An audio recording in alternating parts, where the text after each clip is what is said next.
Segundo vídeo, seguindo, amados e amadas, vamos falar sobre os incríveis, a deficiência na ótica bíblica. O texto bíblico sobre os deficientes físicos, em Levítico capítulo 21, verso 18, em que proíbe a pessoa com deficiência física ter atuação direta no culto divino. Esse princípio, porém, não volta em nenhuma outra passagem, quer no Primeiro, quer no Segundo Testamento. Nem mesmo os textos, pelos menos relacionados, citam de vez sequer Lucas capítulo 21, verso 18, a exclusão do ministério litúrgico parece ser apenas um eco de repetição, proibição de sacrifício de animais defeituosos. Nesse caso, a razão é óbvia. Se vais oferecer alguma coisa a Deus que não seja algo que já não te serve, não sabes o que fazer dele, como um boi velho, surdo, estropiado, uma vaca estéril, uma ovelha cega, um cabrito cambeta, um novilho desgrairado ou de perna quebrada. Esses sacrifícios do Antigo Testamento. Sim, os sacrifícios do Antigo Testamento tinham que ser realizados na maior boa intenção. A deficiência é o temor de Deus. Quando eu falo de deficiência física como tal, o Primeiro Testamento exige o respeito total à dignidade da pessoa com qualquer deficiência. E ligo a respeito à dignidade do deficiente a ideia do temor de Deus ou Senhor, ou do Senhor, como mais fraco, qualquer que sejam as limitações. Não incute medo, temor ou respeito. Deve-se temer a Deus, que está do seu lado, e o defende, já que não tem como fazê-lo. Assim é que lemos em Levítico capítulo 19, verso 14, não amaldiçoei o surdo, nem ponhas tropeço diante do cego, mas temerás o teu Deus. Eu sou o Senhor, mas terás medo do teu Deus. O deficiente visual ou auditivo não pode cobrar a tua falta de respeito, não te ouve e não te vê o que fazes, mas o teu Deus está aí em defesa deles. Teu Deus, o Senhor, o Deus que ouve o clamor, Êxodo capítulo 3, versos 7 e 14, o Deus defensor dos fracos, oprimidos. Por isso é que Ele é que deveis temer, respeitando a dignidade de qualquer pessoa deficiente. Deuteronômio capítulo 27, verso 18, expressando os mandamentos de forma de maldições, diz: maldito que desviar o cego do seu caminho. Essa maldição se encontra entre daquela que rouba a terra do vizinho, ou do que desrespeita os direitos do migrante, do órfão, da viúva, dos quais Deus é defensor. Jó, ao relembrar o seu antigo prestígio, quando era repleto da glória de Deus, da razão central desse prestígio, ele era os olhos cegos e os pés do coxo, Jó capítulo 24, verso 15, e Davi, segundo Salmo 9, verso 13, sustentou até o fim da vida o seu possível rival, o neto Saul. A deficiência real ou simbólica, em outros mais numerosos textos do Antigo Testamento, as deficiências, especialmente visual, auditiva, aparecem mais fortemente como símbolos, atitude, comportamento ou situação pessoal. Assim é, em Êxodo capítulo 4, verso 11, respondendo a Moisés, que alega a falta de destreza para falar, ele era gago, Moisés era gago, e se diz que Deus é quem dá boca ao mundo e visão aos cegos. No Salmo 146, o Senhor devolve a vista aos cegos e levanta quem caiu. Entre as maldições de Deuteronômio capítulo 28, encontra-se esta: o Senhor te ferirá de cegueira, loucura e delírio, em pleno meio-dia andarás tateando como cego na escuridão. Não terás êxito em nenhum dos teus projetos, ao contrário, serás sempre oprimido, espolhado, sem que ninguém te socorra. É evidente que se trata de uma imagem para falar da situação bem pior do que uma simples deficiência física. Lamentações capítulo 4, verso 14. Por outro lado, fica também claro o que significa, por exemplo, a cegueira simbólica e quais são suas consequências. Quem não enxerga é conduzido por outros, será sempre explorado e nada conseguirá. Os profetas, quando anunciam a esperança do retorno do exílio da Babilônia, falam de deficientes, que pode ser real ou simbólico. Seriam deficientes reais. Parece aludir aos que tiverem os olhos vazados ao ser levado para o exílio e os mutilados de guerra. Sim, o que a Bíblia diz sobre deficientes, para Jesus os deficientes eram oportunidades através das quais o poder de Deus podia ser revelado. A Bíblia diz que João capítulo 9, verso 2 e 3, perguntaram-lhe os seus discípulos: Rabi, quem pecou? Este ou seus pais, para que nascesse cego? Respondeu Jesus: nem ele pecou, nem seus pais, mas foi para que nele se manifeste a obra de Deus. Viram meus filhos incríveis? A obra de Deus se manifestou em você. Você está nos braços de Deus, na família abençoada de Deus. E eu, como seu pai, meu amado filho, que sou apaixonado por você. As nossas limitações são temporárias. A Bíblia diz em 1 Coríntios capítulo 15, verso 53, porque é necessário que isto, que é corruptível, seja vista de incorruptibilidade, e que isto, que é mortal, seja vista de imortalidade. Isso acontecerá quando Cristo voltar. Os deficientes serão curados. A Bíblia diz em Isaías capítulo 35, verso 5 e 6, então os olhos dos cegos serão abertos, e os ouvidos dos surdos se desimpedirão. Então o coxo saltará como um servo, e a língua do mudo cantará de alegria, porque águas arrebentarão nos desertos e ribeiros no ermo. Sim, a palavra dirá que você, meu filho amado, sempre terá lugar no coração de todos nós. É comum as pessoas acreditarem que todos os deficientes procriarão deficientezinhos. Isso é mito.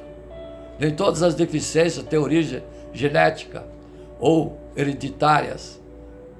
Vamos por parte. As deficiências podem sim ter origem genética, mas isso não é a via de regra.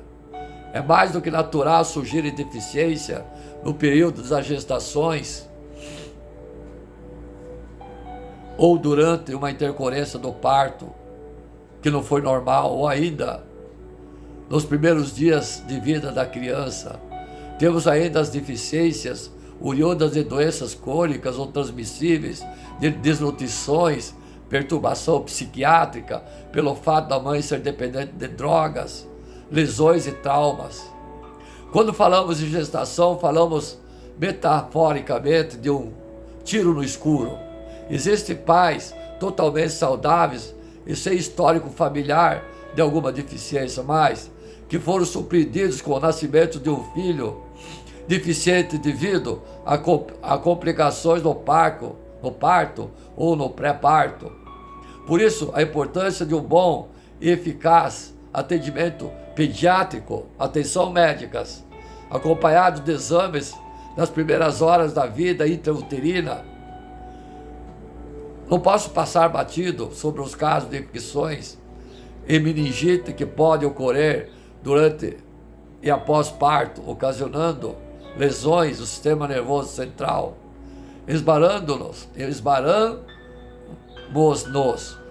novamente com os pais totalmente saudáveis, sem histórico familiar de alguma deficiência, e que não enfrentaram nenhuma complicação pré ou pós-parto, mas com o passar do tempo começaram a notar limitações em suas crianças e posteriormente, após uma investigação clínica, fecham o diagnóstico com alguma deficiência sensorial, física, visual, auditiva, etc. Justamente por causa assim que a sociedade médica ressalta a importância de algumas medidas preventivas, como os testes de pezinho, da orelhinha, com o objetivo de verificar a presença de alguma doença genética. Em suma, nem sempre as crianças se desenvolvem plenamente ou da forma esperada pelos pais. Uma característica da vida é a surpresa. Não estou menosprezando a eficiência de inúmeros exames durante o pré-natal. Entretanto, somos realistas e lembramos da ineficiência da nossa saúde pública oferecida para a grande massa da população, a grande massa que é responsável pelo aumento da natalidade. Quando falamos de ineficiência, afirmamos sobre a falta de saneamento básico, que ocasiona infecções. Falo da ineficácia da assistência no pré-natal, como a demora da liberação dos exames mais específicos durante a gestação, a demora do retorno médico e outros fatores que contribuem diretamente ou não para o aumento do diagnóstico de deficiência, que poderiam ser sanados com acompanhamento adequado no momento certo. Concluindo, o primeiro mito sobre pessoas com deficiências colocando pessoinhas deficientezinhas, incríveiszinhas, no universo, finalizamos lembrando que a gestação não é a principal causa do aumento de número de deficientes na sociedade. Afinal, a principal responsável por imputar, causar lesões, resultando em paraplegia, tetraplegia, etc., lesões cerebral e afins, é a imprudência no trânsito, como dirigir alcoolizado, que promove milhares de pessoas sem nenhuma limitação para a categoria de pessoas deficientes. Segundo o Denatran, mais de 501 mil brasileiros são vítimas fatais de acidentes nas ruas, estradas, todos os anos. Muitos ficando com lesões permanentes. Temos ainda a violência por arma de fogo como corresponsável pelo crescente número de deficientes no país. Segundo informações presentes, o censo 2010 sobre as pessoas deficientes, lançada pela Secretaria de Direitos Humanos da República, temos mais de 45 milhões 606.048 brasileiros. Desse total, 23,9% da população tem algum tipo de deficiência física, auditiva, sensorial, intelectual ou mental. Em primeiro lugar, temos um maior número de pessoas com deficiência visual, afetando 18,6% da população brasileira. A deficiência física ou motora fica na casa de 7%. Posteriormente, temos 5,10% de pessoas com deficiência auditiva e 1,40% de cidadãos com deficiência mental e intelectual. Para termos uma noção mais presente que a gestação não é a mãe das deficiências. Olha o caos que está na favela da Rocinha aqui no Brasil, no Rio de Janeiro. Tiro para todo lado, quase uma guerra civil, das vítimas atingidas por arma de fogo e que não morreram, quantas ficarão com alguma deficiência, limitação? Muitas. Pai, tenha piedade do Brasil, que está matando seus filhos, nascidos com defeitos congênitos, histórias de crianças, pais e profissionais da saúde que prestam cuidados ao longo da vida. Em março de 2020, 3 de março, a cada ano, cerca de 8 milhões de recém-nascidos do mundo nascem com grave defeito ou anomalia congênita. A cerca de 3 milhões morrem antes do 5º aniversário. Na América Latina, os defeitos congênitos causam 21% das mortes de crianças menores de 5 anos. Em cada 5 bebês morre defeito congênito durante os primeiros 28 dias de vida. Anomalias congênitas são anormalidades que podem ser estruturais ou funcionais, que ocorrem durante a gestação. Elas têm origem genética, infecciosa, ambiental, nutricional. Embora em muitos casos não seja possível identificar sua causa, os distúrbios congênitos mais comuns e graves são defeitos cardíacos congênitos, defeitos do tubo neutral e anormalidades cromossômicas, como síndrome de Down. Em 2016, a síndrome congênita da Zika, SCZ, se juntou a essa lista. Muitos defeitos congênitos podem ser evitados e a qualidade de vida das meninas e meninos que os apresentam pode ser melhorados por meio de intervenções acessíveis e muitas delas de baixo custo. A prevenção é alcançada por meio de imunizações, melhoras de alimento, nutrição, não o consumo de substâncias tóxicas, eliminação de fatores ambientais e prevenção de doenças como diabetes da mãe e outras medidas. No entanto, para garantir uma melhor qualidade de vida a essa população dos meus filhos incríveis e dos deficientes, os países precisam gerar informações para conhecer a magnitude da situação, favorecer a vigilância alimentar, implementar programas e intervenções específicos, oferecer cuidados e serviços adequados e promover a participação ativa da família na sociedade civil. Há décadas que a OMS, Organização Mundial da Saúde, aprovou a Resolução 63, a Assembleia Mundial da Saúde, que instala nos países a prevenir a doença congênita sempre que possível, promovendo a implementação de programas de triagem, oferecendo apoio e cuidado contínuo, tanto para as crianças com defeito congênito como suas famílias. Sim, como suas famílias. As crianças deficientes e o ponto de vista de Deus. Qual é a melhor atitude com a criança deficiente? Há certas palavras que geralmente usamos e que precisamos ser questionadas, como por exemplo a palavra deficiente. Eu digo incrível. A Organização Mundial da Saúde está recomendando pessoas com limitações de atividade ao invés de pessoas com deficiência. Eu digo incrível. Será que a mudança de termos pode produzir mudança de atitude? Seria bom se assim fosse. Sim, temos que ter compreensão e usar esse termo deficiente, aleijado. Eu uso incrível. As deficiências são variadas e podem ter mais diferentes causas. A deficiência pode ser auditiva, física, mental, emocional, visual, múltipla. Causas: nascimento, doença, acidentes, negligência, abuso, pobreza de guerra, desnutrição. A questão mais importante a ser discutida se refere à nossa atitude em relação às pessoas com deficiência. Como seria possível mudar a maneira de pensar e de reagir cada vez que nos deparamos com o incrível? Como ter atitude correta no sentido de ver o deficiente como alguém que possa participar efetivamente no dia a dia de nossas atividades? O fato é que mesmo pessoas com deficiência que aceitam e entendem a sua própria situação têm muita dificuldade em lidar com atitudes daqueles que os cercam. Quando examinamos as maravilhosas atitudes de Yeshua Mashiach para os deficientes, ficamos impressionados.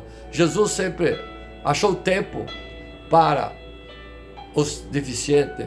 Ficamos impressionados em aceitar para conversar e para ajudar todos que se aproximavam dele com a mais valiosa deficiência: cegos, surdo, mudo, leprosos, paralíticos, epiléticos.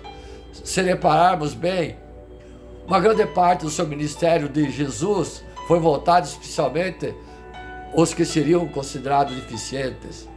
Vamos fazer algumas perguntas para nós mesmos e vamos respondê-las honestamente. Atenção, filhos, esposas, todos, amados e amadas. Conhecemos pessoas deficientes da nossa comunidade? Respondo para ti mesmo, para cada um. Nós aceitamos ou as evitamos? Será que consideramos inferiores? Achamos que não temos responsabilidade com elas? Conhecemos crianças e adultos deficientes que são mantidos afastados porque as pessoas que deles cuidam os consideram vergonhosos. Porque não há deficiência em nossas igrejas. As atitudes em relação à deficiência são o principal problema a ser enfrentado. Precisamos ganhar consciência disso, assim como buscar caminhos para alcançar as crianças deficientes e ganhando-as para Cristo. Dicas sobre a deficiência: oferecer aparelhos adequados para ajudar as pessoas a se movimentarem, permite uma independência maior e talvez acesso ao trabalho. Ensinar atitudes para a vida diária diminui a dependência das crianças com deficiência e os pais têm mais tempo para outras atividades. Ensinar a linguagem dos sinais permite que as pessoas surdas se integram as outras pessoas e se tornem membros da comunidade mais confiantes e mais auditivos.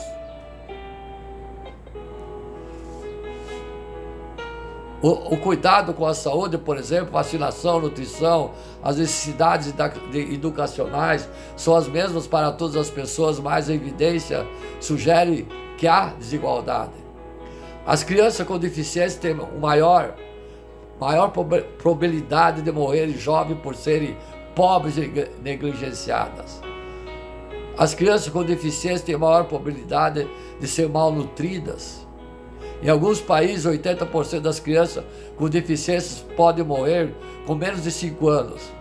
Menos de 2% das crianças com deficiência séria recebem educação nos países em desenvolvimento. As mulheres com deficiência têm 2 ou 3 vezes mais probabilidade de serem vítimas de abuso físico. A deficiência está vinculada à pobreza, a razão pela qual é necessário ter planos e estratégia para ajudar essas pessoas especiais. A meta de quem trabalha com deficiente deve ser trabalhar com a sua capacidade e não com as suas deficiências. Questões que exigem respostas. Quais os tipos de preconceito contra as pessoas deficientes existem na comunidade? Se pergunte a cada um de vocês: qual deveria ser a atitude cristã em relação às pessoas com deficiência? O que pode fazer para desafiar o preconceito contra a deficiência que existe na sociedade e que vive pessoalmente como a igreja, como organização? O que você pode fazer para ajudar a incluir as pessoas com deficiência na sua comunidade, pessoalmente, na igreja, como organização?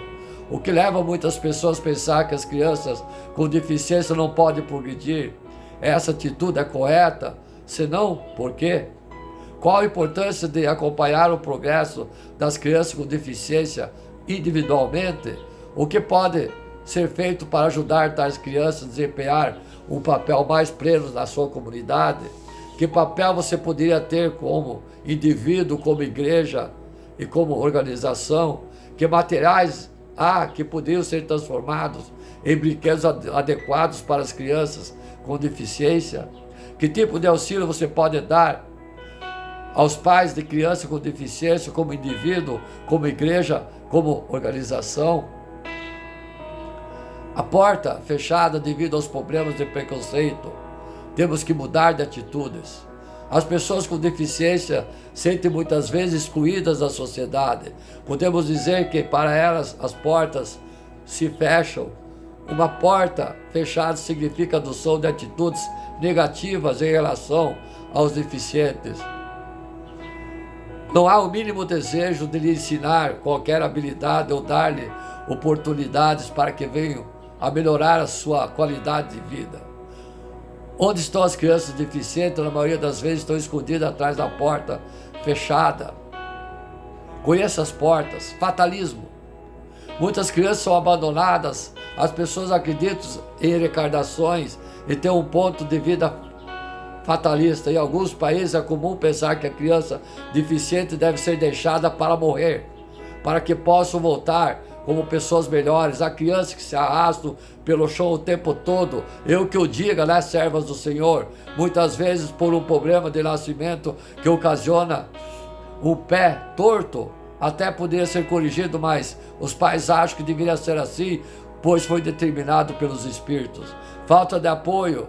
As pessoas com deficiência são apenas toleradas pelos familiares e vizinhos, todos os consideram como tendo pouco ou nenhum valor, que são incapazes de contribuir para a melhoria da família e da comunidade. Vergonha.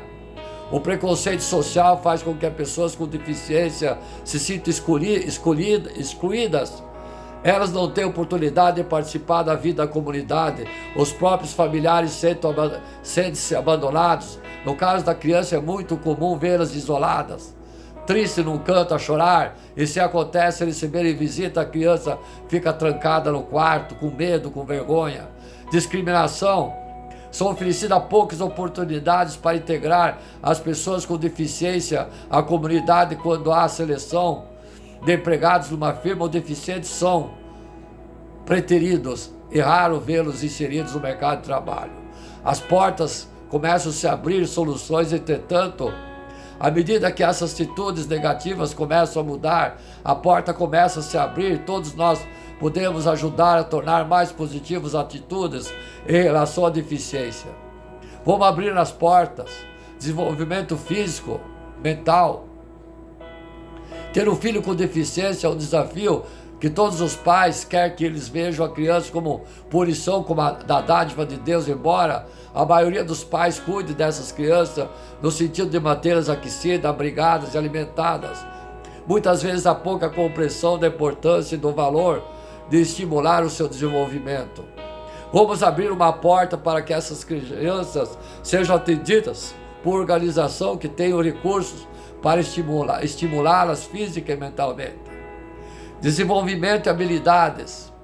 Vamos abrir a porta para que tenham acesso a todo e qualquer tipo de treinamento, não só escolar, mas também profissional, musical, artesanal. Superar os preconceitos sociais. Vamos abrir as portas para as crianças deficientes que participem de toda atividade como criança normal, através de esporte, brincadeira, dramatização.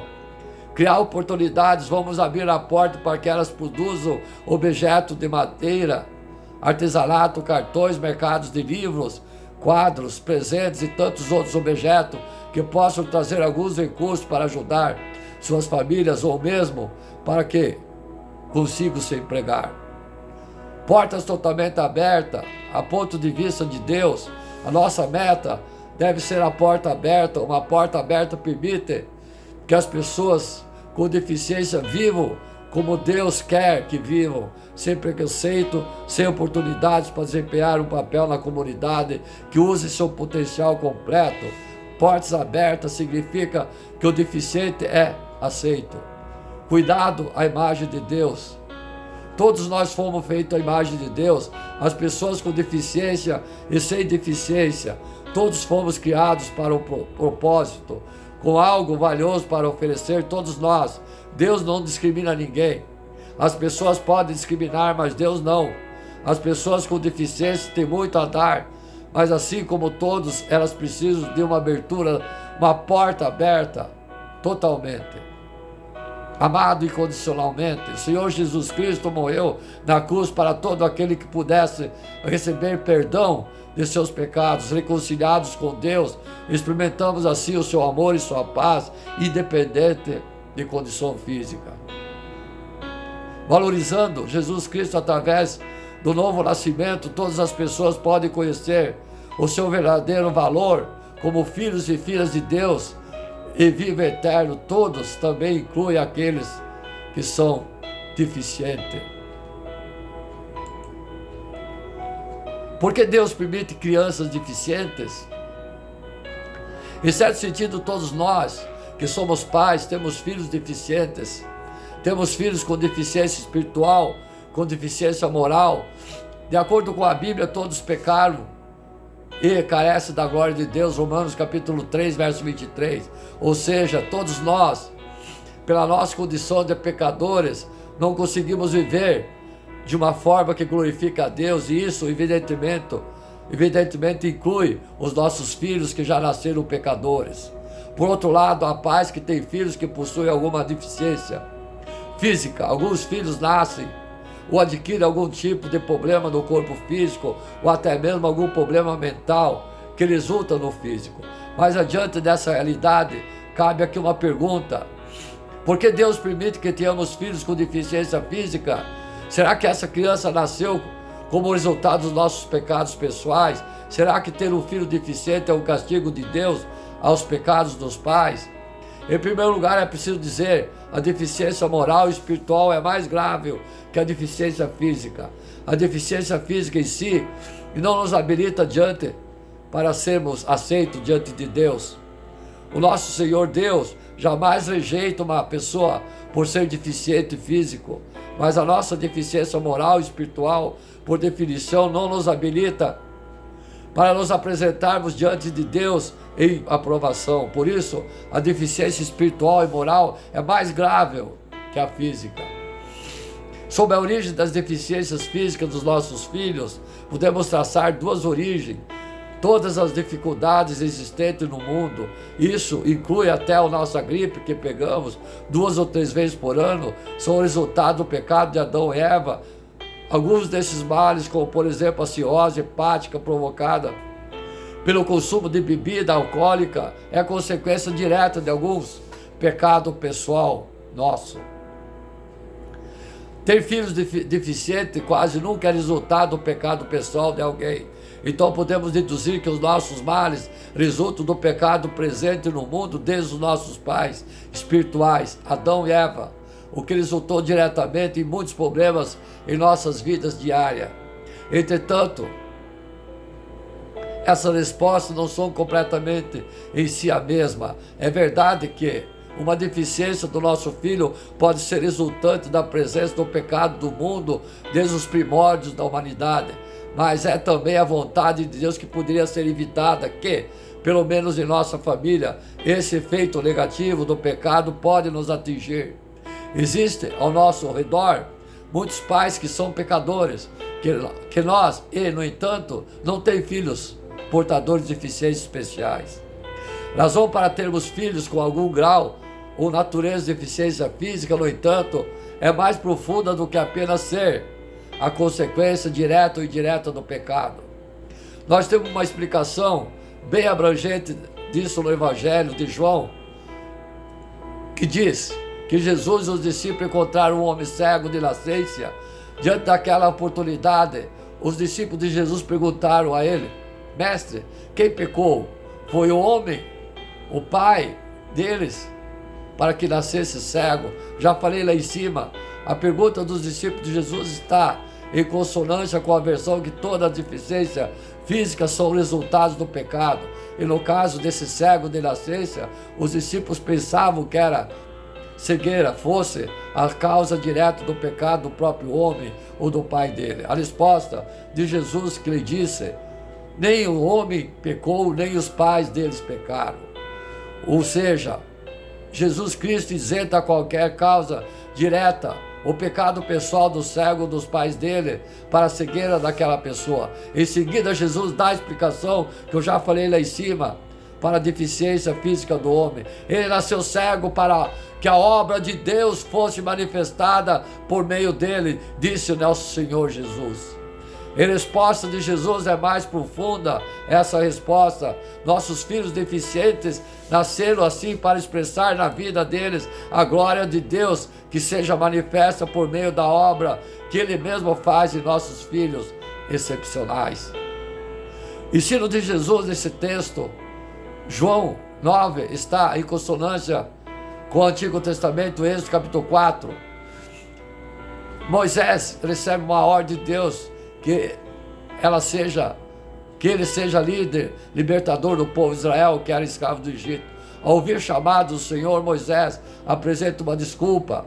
Eu já falei lá em cima, ele era gago.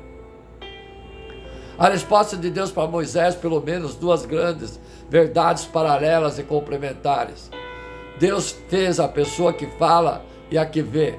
Deus fez a pessoa que não fala e que não vê, ou seja, o Criador tanto faz o ouvinte quanto o surdo, tanto vê quanto o cego. Ambos são frutos da vontade soberana do universo. Esse fato, no entanto, não é fácil de aceitar. Nós cremos em Deus, é verdade, mas queremos crer num Deus manipulável nossas intenções e desejos. Nós não gostamos e nem estamos dispostos a entender a existência do Deus soberano, um Deus que pode fazer o que quer, que pode fazer uma pessoa que anda e outra que não anda, uma pessoa que vê e outra que não vê. O Salmo 139, verso 13 e 14, o salmista louva o Senhor pelo modo que foi gerado no seio materno, porque tu me transformaste o meu interior, tu me teceste no seio de minha mãe. Graças te dou, visto que por modo assombrosamente maravilhoso me formaste, as tuas obras são admiráveis. As perguntas pode fazer diante do texto: será que as pessoas com deficiência física também foram formadas maravilhosamente no seio materno? Será que elas também não são milagre de Deus? Assim como o salmista deu graças pela formação intrauterina dele, será que a mesma ação da graça não deve ser dada pela concepção de uma criança excepcional? Diante desses ensinos bíblicos, podemos nos assegurar de uma verdade: nossos filhos com deficiências físicas são obras da mão soberana de Deus, como qualquer outra pessoa é. A razão deles a serem deficientes não é o pecado deles ou dos pais deles, mas a principal é para glorificar a obra de Deus. Mas aqui cabe uma pergunta: como nossos filhos deficientes podem existir para a obra de Deus? Não seria melhor que eles fossem perfeitos em termos físicos para glorificar a Deus? Nós podemos até pensar assim, mas não é assim que o nosso Criador pensa. Uma pessoa com deficiência física glorifica a Deus quando, apesar da deficiência dela, ela ainda é grata ao Senhor pela vida. Deus é glorificado numa pessoa com deficiência física quando, a despeito das limitações, ela consegue estudar, trabalhar. Deus é glorificado nos pais de uma criança excepcional quando a alegria da paternidade é maior que qualquer decepção que possamos ter ao ter um filho com limitações físicas, por mais sérias que as limitações forem. Sim, amados e amadas, todos os problemas do mundo são providos da presença do pecado da humanidade, mas como esses problemas são distribuídos entre nós, é um mistério, pois nem todos recebem a mesma dose de problemas, e Deus tem o poder para impedir que recebêssemos uma dose pesada de adversidade, pois a presença do pecado no mundo não anula o poder divino, nem abala o fato de Deus ser Deus, nosso Pai. Mas ao recebermos uma adversidade, aquela adversidade se faz presente em nós pela permissão ativa de Deus. A partir do momento em que temos um filho com deficiência física, aquela paternidade ou maternidade se torna um plano de Deus para a nossa vida. Deus poderia ter evitado que tenhamos filhos deficientes, mas quando Ele decidiu não impedir a má formação física em nossos filhos, então essa escolha de Deus se torna a vontade dEle para nossas vidas, e devemos glorificá-lo e agradecer por tudo, por estar cumprida a vontade dEle em nós. É isso que significa ser servo de Deus. Temos que aceitar a vontade do Senhor para a vida. Lutar contra a vontade de Deus é inútil. Ao contrário, temos que nos alegrar em Deus, ver o nome dele sendo glorificado em nossos filhos, mesmo os filhos deficientes físicos. Quando nós não agimos assim, estamos expressando que temos uma deficiência espiritual profunda e que demonstramos que estamos em pior condições que nossos filhos com deficiência física. Devemos nos alegrar com os filhos com deficiência física. Filhos com deficiência espiritual e moral podem trazer certos desgostos, tragédias para a vida dos pais e da família, que os filhos com deficiência física não trarão. Estamos pecando contra Deus e contra os nossos filhos quando não nos alegramos com a vida deles, que são um presente de Deus para nós. Muitos pais de filhos com deficiências físicas têm vivido a alegria da paternidade como os quaisquer outros pais. E temos que aprender a trilhar o caminho da alegria também. Por isso aprendemos a se regozijar e agradecer a Deus e louvá-lo pelo filho deficiente físico que você tem. E também alegre-se na companhia do filho que Deus te deu. Sim, amados e amadas. O que causa a má formação congênita? Vamos seguir no terceiro e último vídeo. Amém?